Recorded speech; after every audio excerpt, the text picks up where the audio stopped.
Kaleshwaram commission నోటీసులతో BRS లో భయం మొదలైందంటున్నారు ఉత్తమ్ కుమార్ రెడ్డి. మేం కేవలం విచారణ కమిషన్ మాత్రమే వేశాం, ఇంకా ఎలాంటి చర్యలు చేపట్టలేదన్నారు. కానీ అప్పుడే కేసీఆర్ లో వణుకు మొదలైపోయిందంటున్నారు మంత్రి ఉత్తమ్.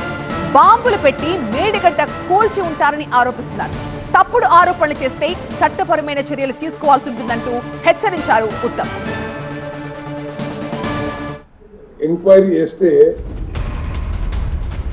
ఎంక్వైరీ చేసి కల్వకుంట్ల చంద్రశేఖరరావు గారికి, హరీష్ రావు గారికి, ఈటెల రాజేంద్ర గారికి నోటీసులు ఇస్తే ఏ విధంగా భయపడి వణికిపోయి వారు ఒక తప్పుడు ప్రొపగాండా, తప్పుడు మాటలు మాట్లాడుతున్నారు. మేము తీవ్రంగా ఖండిస్తున్నాం.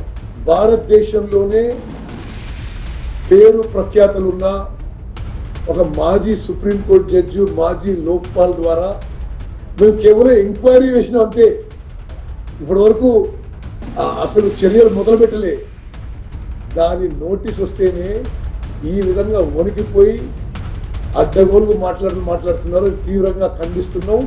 తెలంగాణ సమాజం మొత్తం కూడా ఈ అబద్ధాలు